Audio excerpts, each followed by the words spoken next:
తెలుగు రాష్ట్రాల్లో ఈ మధ్యకాలంలో నాయకులపైన, ప్రత్యేకించి ముఖ్యమంత్రులు, ఉప ముఖ్యమంత్రులపైన ఇష్టారాజ్యంగా కామెంట్స్ చేయడం కానీ, దూషించడం సోషల్ మీడియాలో కానీ, బయట మీటింగ్స్లో కానీ, బహిరంగ సభల్లో కానీ, లేకపోతే ఇంకేవో సమావేశాలు పెట్టుకుని అక్కడ కానీ ఆ దూషణలు ఎలా ఉంటున్నాయంటే ఏమాత్రం సంస్కారవంతంగా అయితే ఉండడంలా. ఆగ్రహము, ఆవేశము ఉండొచ్చు, లేదా వాళ్ళు ముఖ్యమంత్రులు, ఉప ముఖ్యమంత్రుల పనితీరు మీద కానీ, వాళ్ళ వ్యవహారం మీద కానీ అభిప్రాయ భేదాలు ఉండొచ్చు, విమర్శించే హక్కు కూడా ఉంటుంది, నో డౌట్. కానీ అది ఎందుకో కొంత శృతిమించిపోతుంది అనేది యథార్థం. అంగీకరించినా అంగీకరించకపోయినా, ఎవరికి ఇబ్బంది అనిపించినా, వాళ్ళు ఎవరన్నా, వాళ్ళు పొలిటీషియన్సా, లేకపోతే సోషల్ వర్కర్సా, జర్నలిస్టులా, నాన్ జర్నలిస్టులా, యూట్యూబర్లా, జస్ట్ ఆస్కింగ్ అనే యాక్టివిస్టులా, ఎవరైనా కావచ్చు. కానీ దానికి ఒక పద్ధతి, పాడు, అది ఎందుకో శృతిమించిపోతుంది.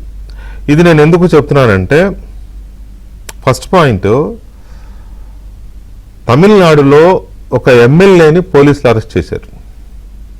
రాధాకృష్ణన్ అని డిఎంకే ఎమ్మెల్యే, మాజీ మంత్రి, అతను అరెస్ట్ చేశారు. ఎందుకు అరెస్ట్ చేశారు అంటే, అతను తన స్థాయిని మరిచి, తను ఎమ్మెల్యే హోదాలో ఉన్నాను, లేకపోతే మాజీ మంత్రిగా పనిచేశాను, నేను ఒక మంత్రిగా పనిచేసిన వాడిని ఇలా మాట్లాడకూడదని కనీస ఇంగిత జ్ఞానం లేకుండా ముఖ్యమంత్రి విజయ్ విషయంలో అతను చేసిన కామెంట్స్ ఏంటది అంటే, ముఖ్యమంత్రి ఒక నటితో కలిసి ఒకే ఇంట్లో కాపురం ఉంటున్నాడు అని ఒక బహిరంగ సభలో కామెంట్ చేశాడు. ఆ కామెంట్ మీద ముఖ్యమంత్రి, ఆ పార్టీ కార్యకర్త ఎవరు కంప్లైంట్ చేశారు. దాని మీద పోలీసులు కేసు పెట్టారు. ఈ కేసు పట్టుకుని ఆయన, ఈ పోలీస్ ఎఫ్ఐఆర్ అవుతుంది, నన్ను ఎట్లాగా అరెస్ట్ చేస్తారని కోర్టుకు వెళ్ళాడు. ముందుగా యాంటిసిపేటరీ బెయిల్ కోసం. కోర్టు డబ్బాడు పెట్టింది. నీకు అసలు బుద్ధి ఉందా? నువ్వు అసలు రాజకీయ నాయకుడివేనా? ఒక మంత్రిగా పనిచేసిన వాడివి కదా, ఇప్పుడు ఎమ్మెల్యేగా ఉన్నావు కదా, ఒక హోదాలో ఉన్నావు కదా ప్రజాస్వామ్యంలో. ఒక ముఖ్యమంత్రిని ఉద్దేశించి, అతని వ్యక్తిగత జీవితాన్ని ఉద్దేశించి ఇలా మాట్లాడడం పద్ధతేనా? నీలాంటి వాళ్ళకి తగిన శిక్షలు పడాల్సిందే, పోలీసులు కేసు పెట్టడం సరైందే అంటూ అతనికి ముందస్తు బెయిల్ ఇవ్వడానికి తిరస్కరించింది. తిరస్కరిస్తే అప్పుడు పోలీసులు అతన్ని అరెస్ట్ చేశారు. సో ఇది నేను ఎందుకు చెప్తున్నానంటే, అక్కడ ముఖ్యమంత్రి ఒక నటితో కలిసి ఒకే ఇంట్లోనో, లేకపోతే కలిసి కాపురం ఉంటున్నారనో, కలిసి ఉంటున్నారనో అన్నందుకు కోర్టు కనీసం అతనికి ముందస్తు బెయిల్ కూడా ఇవ్వకుండా రిజెక్ట్ చేస్తే అప్పుడు పోలీసులు అరెస్ట్ చేశారు.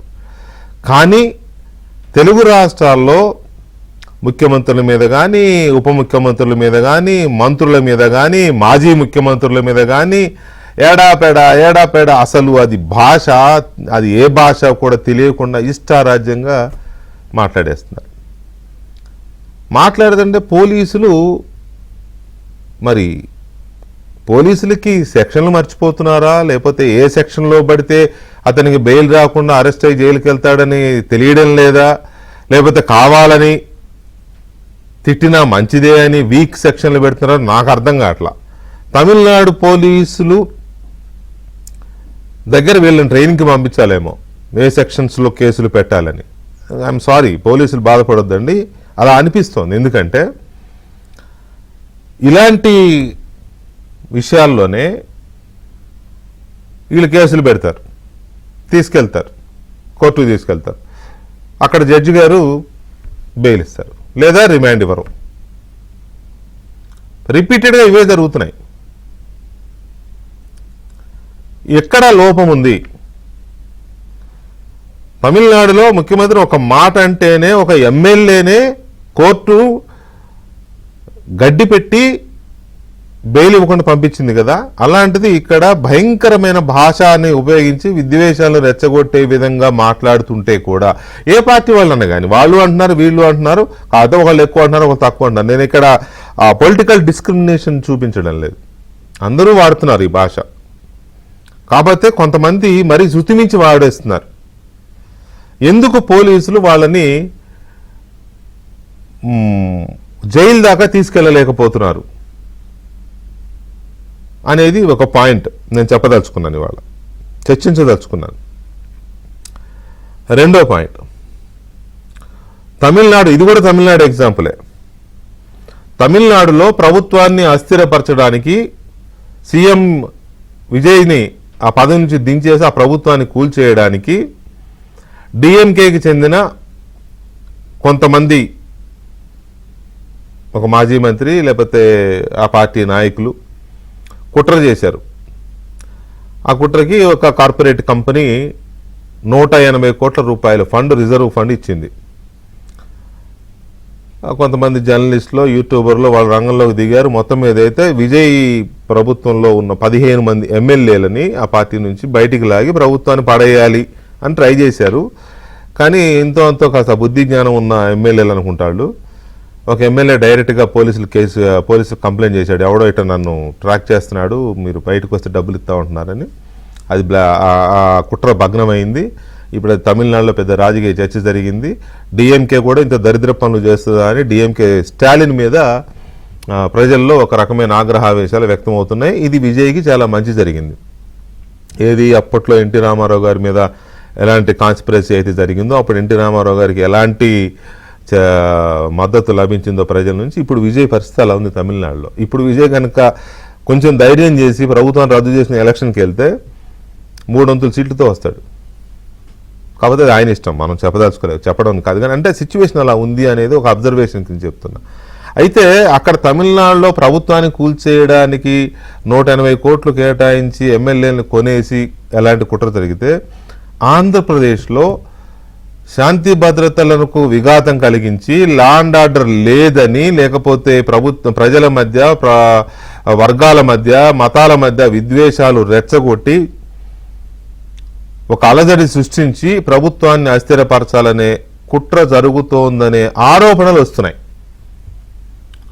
కొంతమంది అలిగేషన్స్ చేస్తున్నారు, ఎందుకంటే వాళ్ళ దగ్గర కొన్ని అందుకు సంబంధించిన కొన్ని ఆధారాలు ఉన్నాయి. వాటి బేస్ చేసుకుని ఈ కుట్ర జరుగుతోంది అనేది ఆంధ్రప్రదేశ్లోని కొంతమంది ఆందోళన వ్యక్తం చేస్తున్న పరిస్థితి. ప్రభుత్వాన్ని అలజడి లేకుండా చేయడంలో జగన్మోహన్ రెడ్డి ఈ అసాంఘిక శక్తులన్నిటినీ జనం మీదకి వదిలాడు. దాదాపు 10ల సంఖ్యలోనే వాళ్ళని తయారు చేసి వదిలాడు అనేది వాళ్ళు చేస్తున్న ఆరోపణ. దీనికి ఏంటి, జగన్మోహన్ రెడ్డి దీనికి ఎందుకు పాల్పడతాడు అని అనడానికి వాళ్ళు చెప్తున్న ఇదేంటంటే, ఒకటి వాళ్ళకి అది అలవాటైన ప్రక్రియ. ఎలాగైతే చెన్నారెడ్డిని దించేయడానికి పాత బస్తీలో అల్లర్లు క్రియేట్ చేసింది ఎవరో చరిత్రకు తెలుసు, నేను మళ్ళీ చెప్పవసరంలా దాన్ని. ఇప్పుడు పరిస్థితి ఏంటంటే, ఈ ప్రభుత్వం అధికారంలోకి వచ్చిన 17వ రోజునే ఆంధ్రప్రదేశ్లో శాంతి భద్రతలు లేవు అని ఢిల్లీలో దీక్షకి వెళ్ళాడు జగన్మోహన్ రెడ్డి గారు. ఆ రోజు నుంచి ఈ రోజు వరకు ఏపీలో లా అండ్ ఆర్డర్ లేదు అని ఎస్టాబ్లిష్ చేయడమే జగన్మోహన్ రెడ్డి గారి యొక్క కోర్ సబ్జెక్ట్. ఎడిదిప్పి ఎక్కడ చోట అల్లరి చేయడం, లేకపోతే ఎక్కడన్నా శవం కనపడితే అక్కడికి వెళ్ళి అల్లరి చేయడం, లేకపోతే అమరావతికి వెళ్ళి అల్లరి చేయడం, ఇంకో చోటుకి వెళ్ళి అల్లర్లు సృష్టించడం, మొత్తం మీద అయితే అలజడులు సృష్టించడం ద్వారా law and order issue create చేయడమే వైఎస్ఆర్ కాంగ్రెస్ పార్టీ లేదా జగన్మోహన్ రెడ్డి గారి యొక్క టార్గెట్. కాబట్టి ఇప్పుడు బయటపడిన కొన్ని ఆడియో టేప్స్ కానీ, లేదా ఒక సమావేశంలోనో 2 సమావేశంలోనో కొంతమంది వ్యక్తులు మాట్లాడుకున్న మాటల ఆధారంగా కానీ వీళ్ళు అనుమానపడుతున్నది ఏంటి అంటే, అల్లర్లు సృష్టించడం ద్వారా ప్రభుత్వాన్ని అస్థిరపరచాలి అనేది కుట్ర అని ఒక కంక్లూజన్కి వస్తున్నారు.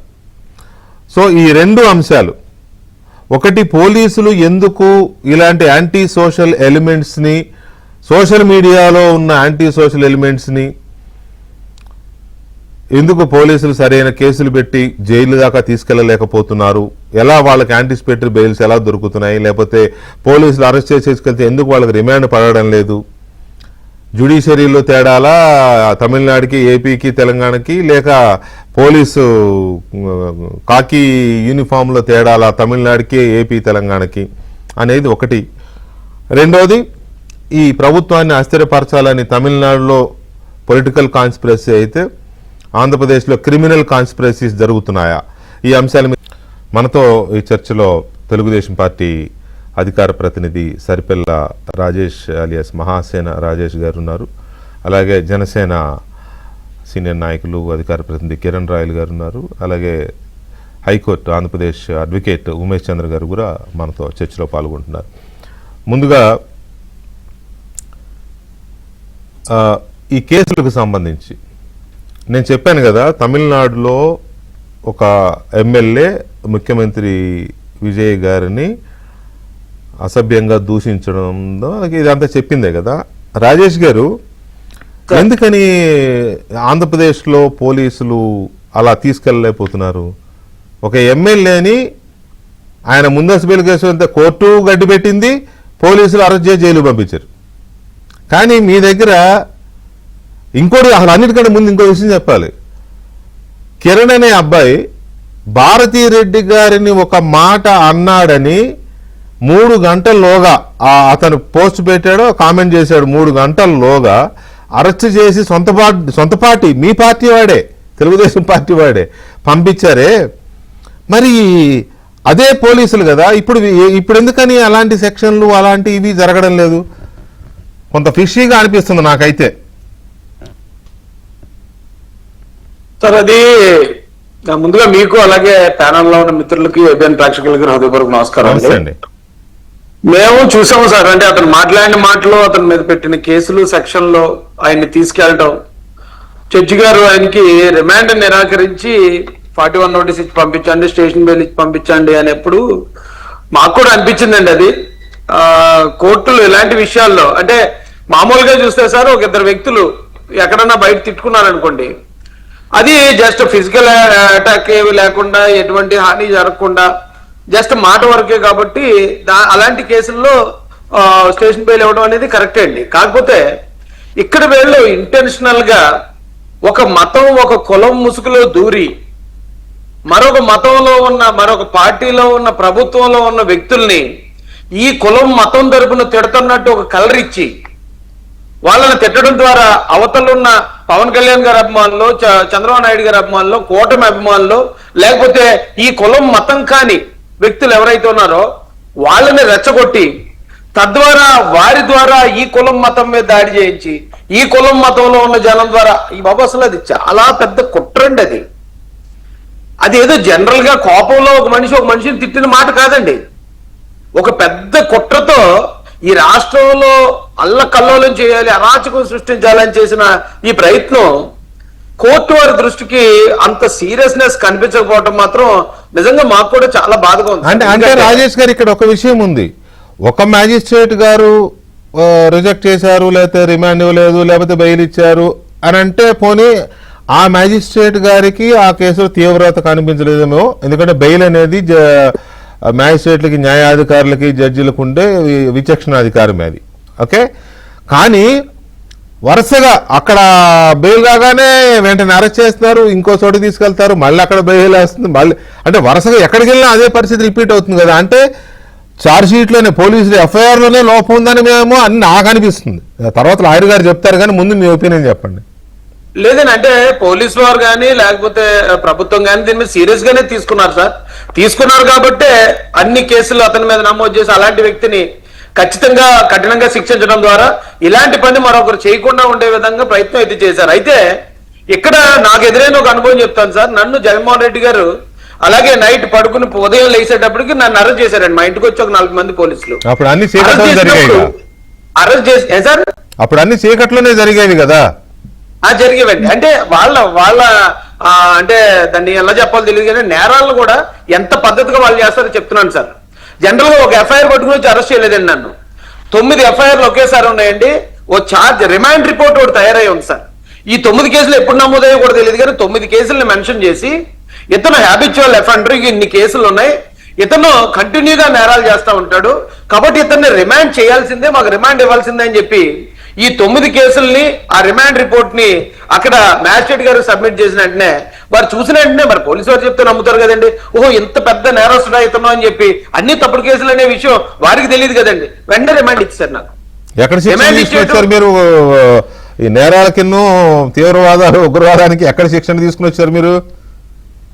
సార్ నాకు అర్థం కాలేదు సౌండ్. ఈ నేరాలకి తీవ్రవాదం చేయడానికి ఉగ్రవాదం చేయడానికి ఎక్కడ శిక్షణ తీసుకుని వచ్చారు మీరు అప్పట్లో అంటున్నా? శిక్షణ తీసుకోక్కర్లేదు సార్, జగన్ గారిని వ్యతిరేకిస్తే మనం టెర్రరిస్టులు అయిపోతాం అంటే అంత పకడ్బందీగా వాళ్ళు చేశారు సార్. ఇక్కడ ఏంటంటే ఉన్నది ఉన్నట్టుగా, అవును అతను తిట్టిన దానికి ఈ సెక్షన్ అప్లై అవుద్ది, సో ఈ సెక్షన్ వేసి వారిని కోర్టులో తీసుకెళ్ళడం అంటే చట్టం తన పని తను చేసిందండి. ఇక్కడ ప్రభుత్వం గాని లేకపోతే ప్రభుత్వ పెద్దలు గాని ఇందులో ఇన్వాల్వ్ అయ్యి ఏదో కక్షపూరితంగా చేశారు అంటానికి అది కాదంటానికి కారణం ఏంటంటే అతనికి ఈ రోజున వచ్చిన బెయిల్లే. అయితే చట్ట ప్రకారం మేము చేయటం కూడా ప్రజాగ్రహానికి కూడా కారణం అవుతుందండి. కొన్నిసార్లు ఇప్పుడే మనం చూసాం సార్, మీరు చెప్పారు ఆల్రెడీ, తమిళనాడులో జరిగింది. తమిళనాడులో ఒక మాట, ఆ మాటలో ఇక వాస్తవా అవాస్తవా అనేది కొన్ని పక్కన పెడితే ఆ మాటకే ఒక ఎమ్మెల్యేనో, ఒక మాజీ ఎమ్మెల్యేనో లేదా మాజీ మంత్రిని తీసుకెళ్లి ఎట్టి పరిస్థితులు ఇతను బెయిల్ ఇచ్చే అర్హత లేదని హైకోర్టు వారు చెప్పారంటే, ఇక్కడ అంతకన్నా పెద్ద గౌరవం, అంత కాన్స్పిరసీ జరిగితే వీళ్ళని ఎలా వదిలేస్తే రేపు మరొకరు తయారవుతాడు, ఎల్లుండి మరొకరు తయారవుతాడు. సరే వీళ్ళు డే 1 నుంచి కూటమి ప్రభుత్వం వచ్చిన దగ్గర నుంచి మీరు చెప్పినట్టు ఈ జగన్మోహన్ రెడ్డి గారు ఢిల్లీ వెళ్ళి ధర్నా చేసిన దగ్గర నుంచి కుట్రలు మొదలు పెట్టారండి. కొన్నిసార్లు మతం పేరుతో, కొన్నిసార్లు కులం పేరుతో, కొన్నిసార్లు కాపులకి కమ్మలకి, మరి కొన్నిసార్లు ఏమో దళితులకి కాపులకి, దళితులకి కమ్మలకి, ఇలా ఇప్పుడైతే మతాల గొడవలు ప్రతిసారి వాళ్ళు ట్రై చేస్తూనే ఉన్నారు సార్.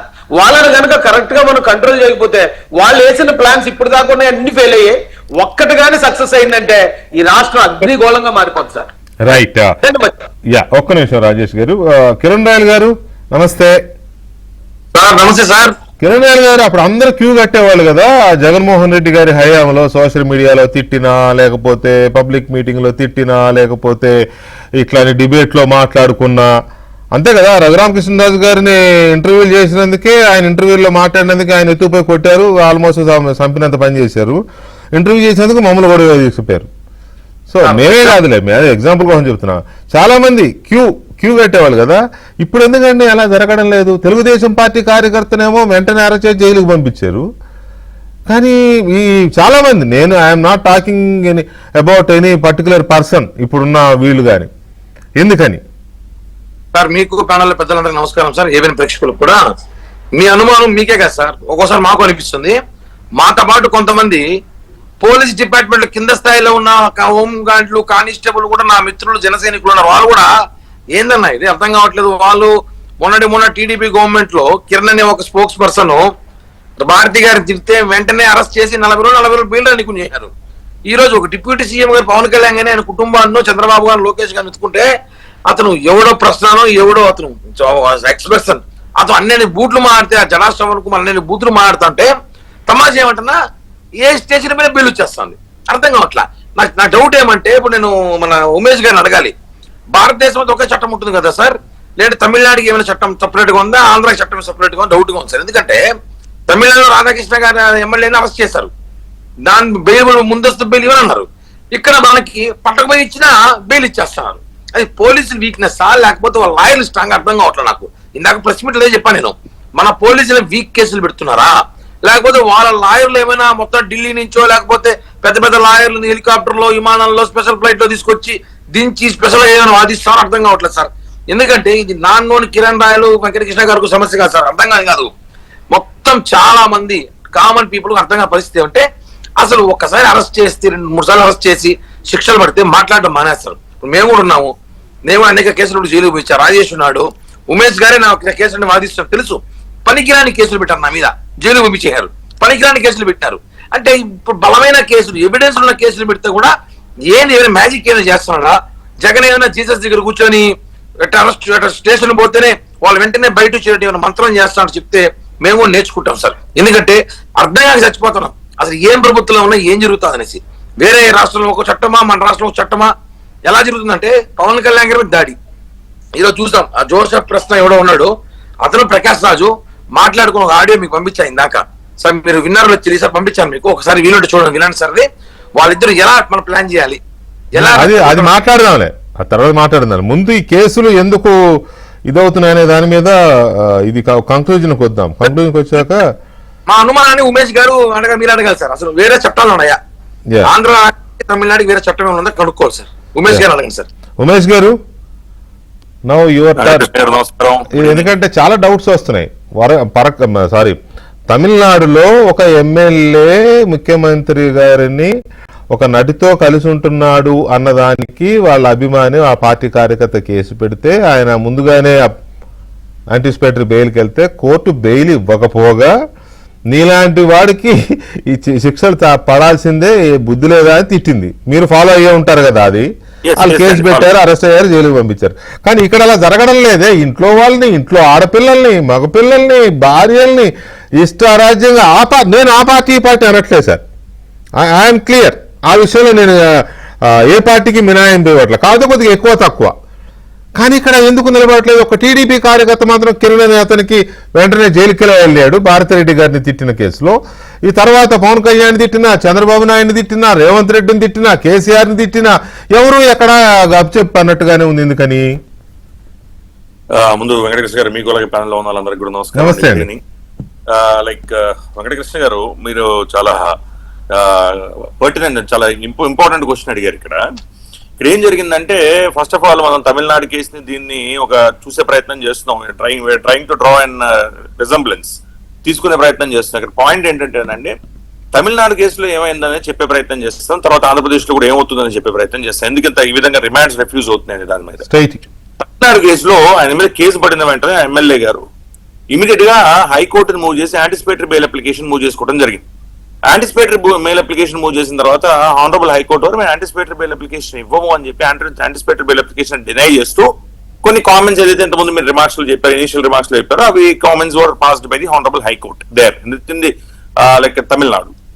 అది తర్వాత ఏమైందంటే, ఆ పర్టికులర్ ఇండివిజువల్ ఎవరైతే ఉన్నారో అతన్ని తిరుచెండూర్ జ్యుడిషియల్ మ్యాజిస్ట్రేట్ కోర్టు ముందు ప్రొడ్యూస్ చేయడం జరిగింది. ఎప్పుడైతే high court July 3, 2026 anticipatory bail application dismiss చేసిందో, కరెక్ట్ నిన్ననే డిస్మిస్ చేసిందో, ఇమీడియట్ గా అతన్ని అరెస్ట్ చేసి తుత్తుకూడి ఎస్పీ ఆఫీస్ లో అతన్ని తీసుకున్న ఎమ్మెల్యే గారిని తీసుకుని అక్కడ మ్యాజిస్ట్రేట్ ఏదైతే తిరుచెందూర్ జ్యుడిషియల్ మ్యాజిస్ట్రేట్ గారి ముందు ప్రవేశపెట్టినప్పుడు పోలీసు వారు అక్కడ తిరుచెందూర్ మ్యాజిస్ట్రేట్ గారు అక్కడ కూడా రిమాండ్ డినై చేసి బెయిల్ ఇవ్వడం జరిగింది. ఇక్కడ కూడా సిమిలర్ కేసు కాదు. ఇక్కడ ఏంటంటే యాంటిసిపేటరీ బెయిల్ కి వెళ్ళాడు ఆయన. ఇక్కడ ఈ పర్టికులర్ ఇండివిజువల్ ఎవరైతే అక్యూజ్డ్ అరెస్ట్ కాబడ్డారో ఆయన యాంటిసిపేటరీ బెయిల్ వెళ్ళలేదు. ఆయన 4-5 కేసులు పెట్టడం, పోలీస్ స్టేషన్ చుట్టూ వెళ్ళడం, ఆ తర్వాత మ్యాజిస్ట్రేట్ గారి ముందు ప్రవేశపెట్టడం. ఇక్కడ ఏం జరిగిందంటే వెంకటకృష్ణ గారు, పోలీసు వారికి ఇది ఇప్పుడే కాదు, చాలా సార్లు చాలా మంది లైక్ సోషల్ ఇక్కడ ఒక చిన్న డౌట్ అడుగుతాను నేను, మీరు సీనియర్ అడ్వకేటే కాబట్టి. తమిళనాడులో ఆ మాజీ మంత్రి ఎమ్మెల్యే రాధాకృష్ణన్ విషయంలో అతను మాట్లాడిన మాటలు హైకోర్టుకు తప్పుగా కనిపించాయి. తప్పుగా కనిపించి యాంటిసిపేటరీ బెయిల్ ఇవ్వడానికి నిరాకరించడమే కాకుండా చాలా స్వీపింగ్ కామెంట్స్ కూడా చేసింది అతని యాటిట్యూడ్ మీద, అతని నైజం మీద కదా. మరి అదే కామెంట్స్ అదే వ్యక్తి చేసిన దూషణ దీని మీద హైకోర్టుకు తప్పుగా అనిపించి మ్యాజిస్ట్రేట్ గారికి కరెక్ట్ గా ఎలా అనిపించింది? బెయిల్ ఎలా ఇచ్చారు? కరెక్ట్, నేను చెప్పే ప్రయత్నం చేస్తాను. ఇక్కడ 2 విషయాలు చూడాలండి. బెయిల్ ఒకటి, రిమాండ్ ఒకటి, 2 ఉన్నాయండి. రిమాండ్ చేసే సమయంలో రిమాండ్ అపోజ్ చేసే అవకాశాన్ని కూడా ఎవరైతే అక్యూజ్డ్ ఉన్నారో వాడి తరఫున అడ్వకేట్ గారికి అవకాశం కల్పిస్తారు. అవును, కల్పించినప్పుడు ఏంటంటే రిమాండ్ అపోజ్ చేసుకునే విధానాన్ని వేరు. ఎందుకంటే రిమాండ్ అపోజ్ చేసుకునేప్పుడు కొన్ని జడ్జ్మెంట్స్ ఉన్నాయి, సుప్రీంకోర్టు యొక్క ఆనరబుల్ సుప్రీంకోర్టు యొక్క జడ్జ్మెంట్స్ కొన్ని ఉన్నాయి. ఈ అఫెన్సెస్ కన్నా తక్కువ అయితే, ఫర్ ఇన్స్టెన్స్ మీకు ఏదైతే ఎఫ్ఐఆర్ లో మోపబడిన సెక్షన్లు 7 ఏళ్ల కన్నా తక్కువ గనక అఫెన్సెస్ అయితే మనకి అర్నేష్ కుమార్ జడ్జ్మెంట్ కానీ, అలాగే సత్యేంద్ర అంతిల్ అనే జడ్జ్మెంట్ కానీ, సుప్రీంకోర్టు వాళ్ళు ఇచ్చిన జడ్జ్మెంట్ ప్రకారంగా అలాంటి వ్యక్తిని అరెస్ట్ చేయకుండా నోటీస్ ఇచ్చి, ఇంతకుముందు మనం 41A అనే వాళ్ళు ఇప్పుడు 35(3) అంటున్నాం బిఎన్ఎస్ఎస్ వచ్చిన తర్వాత, ఆ నోటీస్ ఇచ్చి విడిచిపెట్టండి, రిమాండ్ చేయవద్దు. రిమాండ్ చేసిన మ్యాజిస్ట్రేట్ లో ఉంది, మీరు కరెక్ట్ గా ఒకసారి మళ్ళీ మీరు ప్రాపర్ గా వినాలి దయచేసి అందరూ కూడా. రిమాండ్లు చేసే మ్యాజిస్ట్రేట్ల మీద డిసిప్లినరీ యాక్షన్ తీసుకోబడుతుంది, శాఖాపరమైన చర్యలు తీసుకోబడతాయని ఆనరబుల్ సుప్రీంకోర్టు వారు 2 జడ్జ్మెంట్స్ లో టైమ్ అండ్ అగైన్, అదే మన హైకోర్టులో BR Naidu versus state of Andhra Pradesh in which I represented as his advocate అండి. దానిలో కూడా honourable high court division bench BR Naidu versus state of Andhra Pradesh కేసులోను మన రాష్ట్ర ఉన్నత న్యాయస్థానంలో, అలాగే సుప్రీంకోర్టు వారు Arnesh Kumar versus state of Bihar Satyendra Antil కేసులో చేశారు. ఇక్కడ నాకు వచ్చే మెయిన్ నేను డిస్టింక్షన్ డ్రా చేసినప్పుడు చేసేది ఏంటంటే, కొన్ని సెక్షన్స్ బేసిక్ గా అన్ని 7 years కన్నా తక్కువ సెక్షన్సే కాదు, కొన్ని సెక్షన్స్ 7 years కన్నా ఎక్కువ సెక్షన్స్ ఉన్నాయి. ఫర్ ఇన్స్టెన్స్ సెక్షన్ 111 అనే ఒక సెక్షన్ ఉందండి, ఏది మనకు బిఎన్ఎస్ లో. అది 10 years కన్నా ఎక్కువ, 7 years కన్నా ఎక్కువ శిక్ష పడే సెక్షనే. ఆ సెక్షన్ పెట్టే అవకాశం ఉందా లేదా ప్రాసిక్యూషన్ వారు చూడాలి. ఇంకోటి ఏమిటంటే, ఇక్కడ సటన్లీ ఇప్పుడు నేనేంటంటే ప్రభుత్వం పోలీసు వారికి రెస్పాన్సిబిలిటీ డెలిగేట్ చేస్తుంది. పోలీసు వారు సెక్షన్లు పెడతారు, పెట్టిన తర్వాత అది జ్యుడిషియల్ మ్యాజిస్ట్రేట్ గారి ముందరకు వస్తుంది రిమాండ్ చేసే టైంలో. అక్కడ ఎవరైతే పబ్లిక్ ప్రాసిక్యూటర్ ఉన్నారో, లేదా డైరెక్టర్ ఆఫ్ ప్రాసిక్యూషన్స్ ఉన్నారో, లేదా ఒక్కొక్కసారి హైకోర్టుకి సంబంధించిన public prosecutor, there was one instance, నేను ఒక అపియర్ అయిన కింద కోర్టులో అపియర్ అయితే కనీసం రిమాండ్ చేయించడానికి 4-5 గంటల పాటు వాదనలు జరిగాయి. సో అందుకని చాలా మంది అపియర్ అవ్వచ్చు. అక్కడ లోకల్ గా ఉన్న ఏపీపీ గారు అపియర్ అవుతారు, ఆ కోర్టు యొక్క ఏపీపీ గారు, ఆ కోర్టులో పీపీ గారు అపియర్ అవుతారు, డైరెక్టర్ ఆఫ్ ప్రాసిక్యూషన్స్ అపియర్ అవ్వచ్చు, హైకోర్టు నుంచి పీపీ గారు రావచ్చు, అండ్ అడ్వకేట్ జనరల్ గారు స్టేట్ లో ఉన్న ఏ కోర్టులోకైనా వాకిన్ అయ్యి ఆర్గ్యుమెంట్స్ వినిపించగలిగే హక్కు అడ్వకేట్ జనరల్ గారికి ఉంటుంది. అలాగే అడ్వకేట్ జనరల్ గారు కూడా వెళ్లి వాదనలు వినిపించే అవకాశం ఉంటుంది, ఏదైనా ఒక ఇంపార్టెంట్ కేసులో రిమాండ్ ఏమన్నా డిలే అవుతుందన్న పాసిబిలిటీ ఉన్నప్పుడు. సో నేనేమంటానంటే, ఇక్కడ ప్రభుత్వాన్ని పోలీసు వారిని కన్నా ప్రాసిక్యూషన్ యొక్క రోల్ ఏమిటి?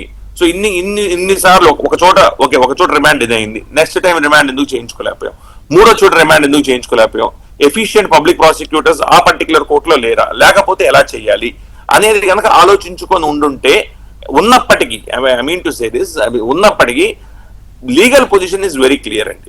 లీగల్ పొజిషన్ ఏంటి? సత్యేంద్ర కుమార్ అంతిల్ గానీ, లేదా Arnesh Kumar versus state of Bihar గానీ, మన ఆంధ్రప్రదేశ్ రాష్ట్రం కింద, మన ఆంధ్రప్రదేశ్ రాష్ట్రానికి సంబంధించిన కేసు మనం ఇప్పుడు డిస్కస్ చేస్తున్నాం కాబట్టి, BR Naidu versus state of Andhra Pradesh గానీ క్లియర్ గా మ్యాజిస్ట్రేట్స్ రిమాండ్ చేసేటప్పుడు they need to apply their mind, mechanical గా చేయకూడదు. ఎందుకు చెప్తున్నానండి ఈ మాట? మనకి ఇద్దరు ప్యానలిస్టులు ఎవరైతే మన కిరణ్ రాయల్ గారు కానీ మహసేన్ రాజేష్ గారు, ఇద్దరికి నేను అపియర్ అవడం జరిగింది. వాళ్ళిద్దరికి అపియర్ అయినప్పుడు కూడా there are instances where I have secured 41 notice. Police arrest చేస్తారు అనుకున్నప్పుడు వాళ్ళని అరెస్ట్ చేయనీయకుండా, ఎస్పెషల్లీ మన ఒక టీవీ ఛానల్ మహసేన్ రాజేష్ గారి మీద కేసు పెట్టినప్పుడు ఆ తెలంగాణలో, దానిలో కూడా నేను ఇదే ఆర్గ్యుమెంట్స్ వినిపించడం జరిగింది. సో ఏమైందంటే, లీగల్ పొజిషన్ స్ట్రాంగ్ ఉంది, కానీ అర్నేష్ కుమార్ గాని సత్యేంద్ర సింగ్ అంతిల్ గాని అరెస్ట్ చేయడానికి అవకాశమే లేదని ఎక్కడ చెప్పలేదు. There are some exceptions to it.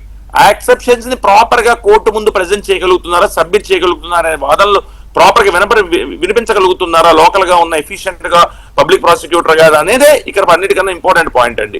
కాకపోతే law laid down by the Supreme Court ఏదైతే ఉన్నదో, that applies across the length and breadth of India కాబట్టి, so there are some lapses. అందుకనే మీరు బెయిల్ అప్లికేషన్ కి వెళ్ళినప్పుడు that's the prerogative of the high court. ఇవ్వాలా, ఇవ్వకూడదా, ఇస్తామంటే వారిష్టం, ఇవ్వకూడదంటే వారిష్టం. కానీ ఈ రిమాండ్ చేసినప్పుడు ఏంటంటే, లీగల్ పొజిషన్ ఉన్నది కాబట్టి already honourable Supreme Court and శాఖాపరమైన చర్యలు తీసుకుంటాము, మీరు కనుక మైండ్ అప్లై చేయకుండా కనుక రిమాండ్ చేస్తే కానీ మ్యాజిస్ట్రేట్స్ మీద, లెర్నర్డ్ మ్యాజిస్ట్రేట్స్ మీద ఆ బాధ్యత కూడా ఉన్నది కాబట్టి, వారు రిమాండ్ చేసేటప్పుడు 1కి 10 సార్లు ఏ సెక్షన్లు పెట్టారు, ఏ ఎలిగేషన్లు పెట్టారు, ఏం కంప్లైంట్ ఇచ్చారని చూస్తుంది. సో ఇక్కడ మనం అంటే కాదు, ఇక్కడ ఒక క్లారిటీ ఇవ్వండి. సుప్రీంకోర్టు ఆర్డరు మ్యాజిస్ట్రేట్స్ ని భయపెట్టే విధంగా ఉందా అనేది ఒక పాయింట్. రెండోది, పబ్లిక్ ప్రాసిక్యూటర్స్ సీరియస్ రిమాండ్ విషయంలో సీరియస్ ఆర్గ్యుమెంట్స్ చేయడం లేదా అనేది రెండవది. అంటే సుప్రీంకోర్టు జడ్జిమెంట్ మ్యాజిస్ట్రేట్స్ ని భయపెట్టే విధంగా అయితే ఖచ్చితంగా ఉండదండి. ఎందుకంటే అది అంతే కదా, సుప్రీంకోర్టు ఆ జడ్జిమెంట్ లో ఇచ్చిన గైడ్ లైన్స్ ని చూసే మ్యాజిస్ట్రేట్స్ 1-2 సార్లు చూసుకొని వీలైనంత వరకు రిమాండ్స్ రిజెక్ట్ చేస్తున్నారని అనిపిస్తుంది ఇప్పుడు. ఎందుకంటే వెంకటకృష్ణ నేను మీతో పాటు డిబేట్ రావడానికి ముందు ఇంకో వేరే ఒక మన ఫ్రెండ్స్ తో మాట్లాడే అడ్వకేట్స్ వాళ్ళు కూడా ఇదే చెప్తున్నారు, మీరు చెప్పిన ఆర్గ్యుమెంట్సే చెప్తున్నారు. అదే ఇప్పుడు పాయింట్ ఏంటంటే, ఇప్పుడు నేనేమంటానంటే, we may be on this side of the fence today. So that side of the fence చూస్తే ఈజీగా, ఇప్పుడు ఫర్ ఇన్స్టెన్స్ నేను చెప్తాను నీకు, మనకి అంకబాబు గారు కానీ, లేదా ఎందుకు నారాయణ గారు, ఫర్ దట్ మ్యాటర్ నారాయణ గారి మీద 409 కేసు పెట్టడం జరిగింది అప్పట్లో, ఐపీసీ 409 పెట్టినప్పుడు అక్కడ చిత్తూరు డిస్ట్రిక్ట్ లో తీసుకెళ్లి మ్యాజిస్ట్రేట్ గారి ముందు ప్రవేశపెట్టినప్పుడు చిత్తూరు మ్యాజిస్ట్రేట్ గారు లేదు, నేను రిమాండ్ చేయను, 409 అప్లికబిలిటీ లేదని చెప్పడం జరిగింది. సో అలాగే రీసెంట్ గా మనం అబ్జర్వ్ చేస్తే మన అంకబాబు గారి కేసులో కూడా ఈ సెక్షన్ మీరు ఎందుకు మామూలు తీసుకొచ్చి ప్రవేశపెట్టారని చెప్పడం జరిగింది. సో నేనేమంటానంటే, ఎస్ ఇక్కడ నాకు ఒక డౌట్ క్లియర్ చేయండి. నాకు రాజేష్ కి కిరణ్ కి ముగ్గురికి ఒకటే డౌట్. తెలుగుదేశం పార్టీ కార్యకర్త మీదనే తెలుగుదేశం పార్టీ ప్రభుత్వంలోనే పోలీసులు పెట్టిన కేసు ఎలా అరెస్ట్ అయ్యాడు, ఎలా రిమాండ్ అయ్యాడు, ఎలా జరిగింది? మరి అది సేమ్ ఇది కదా. కరెక్ట్ అది కరెక్టే. మరి ఇప్పుడు పబ్లిక్ ప్రాసిక్యూటర్ మరి అక్కడ ఉన్న లైక్ అవన్నీ ఖచ్చితంగా నేను డీటెయిల్స్ కేస్ డీటెయిల్స్ నాకు నిజంగా తెలియదండి. చూసుంటే ఐ వుడ్ హ్యావ్, అది నాకు చదువుంటే I would have commented on it. కానీ బేసిక్ గా లీగల్ ప్రపోజిషన్ అయితే ఇది. ఇంకా అతను చేసిన కామెంట్స్ లో కిరణ్ అనే వ్యక్తి చేసిన కామెంట్స్ లో భారతీరెడ్డి గారిని కించపరిచే విధంగా కామెంట్ చేశాడు అనేది వాస్తవం, నో డౌట్. కానీ విద్వేషాలు రెచ్చగొట్టే విధంగా అతనే మాట్లాడలేదు. కేవలం భారతీరెడ్డి గారిని కించపరిచే విధంగా మాట్లాడాడని ఆ పార్టీ వాళ్ళు ఎవరు కంప్లైంట్ ఇవ్వకుండా పోలీసులే సోమోటోగా తీసుకుని అతన్ని అరెస్ట్ చేసి జైలు పంపించారు, విచ్ ఈస్ గుడ్. నేను గుడ్ అనే అంటున్నా దాన్ని. కానీ ఇక్కడ అలా జరగడం లేదే. కంప్లైంట్లు, కేసులు, అరెస్టులు, ఒక పోలీస్ స్టేషన్, ఒక కోర్టు, మళ్ళీ ఇంకో పోలీస్ స్టేషన్, ఇంకో కోర్టు, అక్కడి నుంచి ఇంకో పోలీస్ స్టేషన్, ఇంకో కోర్టు. నేను ఒక ప్రశ్న రావడనే కాదు, ఇటువంటి రిపీటెడ్ గా చూస్తున్నాం. ఈ మధ్యకాలం తెలంగాణలో చూస్తున్నాం, ఏపీలో చూస్తున్నాం. బట్ ఎందుకో మరి పోలీస్ వారు ఇంకొంచెం బలమైన సెక్షన్ మరి ఇందులో పెట్టలేదో లేదా కంప్లైంట్, అందుకే అన్న తమిళనాడు పంపించాలేమో అని. ఒక చిన్న బ్రేక్ తీసుకుందాం. ఎందుకంటే ఇప్పుడు వీళ్ళకి కేసులు పెడుతున్నారు, పోలీసులు వచ్చి తీసుకెళ్తున్నారు, కోర్టులో రిమాండ్ అవ్వకుండా 41 ఇమ్మని చెప్పి పంపించేస్తున్నారు, మళ్ళీ ఇంకో స్టేషన్. సో కొంతమంది ఏమంటారంటే వీటి వల్ల ఇలాంటి అక్రమాలు, ఇలాంటి దురాగతాలు చేసే వాళ్ళకి భయం ఉండదు కదా, ఇలా అయితే కోర్టులు కూడా ఆలోచించాలి కదా, పోలీసులు కూడా ఒక్క నిమిషం ఉమేష్ గారు, ఒక్క నిమిషం, పోలీసులు కూడా సీరియస్గా ఉండాలి కదా అని కొంతమంది అంటారు. కొంతమంది ఏమో కోర్టు లేదనుకుంటే అదే న్యాయం కదా అనేది కొంతమంది మాట్లాడతారు. నిజంగానే మరి ఇలా జరిగితే వాళ్ళకి భయం ఉండదా? రాజేష్ గారు, ఇప్పుడు ఈ కేసులు పెట్టడము, పోలీసులు తీసుకెళ్లడము, రిమాండ్ చేయడము, ఇది ప్రాసెస్. కానీ ఇట్లా వరుసగా రిమాండ్లు రిజెక్ట్ అవ్వడము, బెయిల్స్ రావడం, దీనివల్ల ఇలాంటి అఫెండర్స్లో కానీ ఇలాంటి చర్యలకు పాల్పడే వాళ్ళకు కానీ భయం ఉండదు అనే అభిప్రాయం మీద గతంలో ఇలాంటి ఫేస్ చేశారు కాబట్టి జైలుకు కూడా వెళ్ళారు కాబట్టి చాలా రోజులు. మీ అబ్జర్వేషన్ ఏంటి సార్? ఇది ఖచ్చితంగా అంటే ఒక రకంగా చెప్పాలంటే అతను చేసిన నేరం దాని తీవ్రతని జడ్జి గారి ముందు వీళ్ళు ఎస్టాబ్లిష్ చేయలేకపోయారేమో అని అనిపిస్తుంది సార్ నాకైతే, టు బి ఆనెస్ట్. ఎందుకంటే నిజంగానే ఇద్దరు వ్యక్తులు తిట్టుకోవడం వేరు సార్. ఇప్పుడు మీకు కోపం వచ్చింది నన్ను తిట్టారు, లేదా నేను నా కోపం వచ్చింది మిమ్మల్ని తిట్టాను, అది మన ఇద్దరి మధ్యలో సమస్య. ఆ తిట్టుకు అది పెద్ద నేరం ఏం కాదు అది. కానీ ఇక్కడ చాలా జాగ్రత్తగా అందరూ ఆలోచించాల్సింది సార్. ఇది ఒక దళితు, ఒక క్రిస్టియన్ అనే ముసుగులోకి దూరారు, ఆ మీటింగ్ లోకి వెళ్ళారు. అక్కడి నుంచి పవన్ కళ్యాణ్ గారిని, చంద్రబాబు నాయుడు గారినే కాకుండా హిందూ సమాజానికి, హిందూ ధర్మానికి సంబంధించిన కొద్దిమంది మీద తీవ్ర వ్యాఖ్యలు చేశారు. వ్యాఖ్యలు చేయడం ద్వారా ఎదురున్న దళితుల్ని, క్రైస్తవుల్ని ఈ వర్గాల మీదకి రెచ్చగొట్టడం. అలాగే అతను అరెస్ట్ అయ్యి ఇక్కడికి వచ్చిన తర్వాత, పిఠాపురం స్టేషన్ లోకి వచ్చిన తర్వాత అక్కడికి కొద్దిమంది దళితులోనే ముసుగులో పోలీస్ స్టేషన్ మీదకి అటాక్ వచ్చారండి. పోలీసుల మీద దౌర్జన్యం చేస్తున్నారు. అసలు ఇతను అరెస్ట్ అవ్వడం ఏంటి? వైసీపీ వాళ్ళు ఇక్కడ దళితులకు అటాక్ ఎందుకు వేశారు? అసలు వీళ్ళు ఈ దళిత క్రిస్టియన్ సభలోకి ఎందుకు వెళ్ళారు? ఇది అసలు ఎంత పెద్ద కుట్ర! ఇది ఆల్మోస్ట్ దేశద్రోహం కేసు పెట్టాల్సినంత కేసు అండి ఇది. దీన్ని వ్యాఖ్యలు చేశారంటే అతనికి పవన్ కళ్యాణ్ గారి మీద వ్యాఖ్యలు చేసిన దాంతో ఆ చిన్న మాట, వాళ్ళిద్దరి మధ్య ఏం గొడవలు లేవండి. ఆ దళిత క్రైస్తవ సమస్యకి పవన్ కళ్యాణ్ గారికి సంబంధం లేదండి. 1950లో ప్రెసిడెన్షియల్ ఆర్డర్ పెట్టింది పవన్ కళ్యాణ్ గారు కాదు.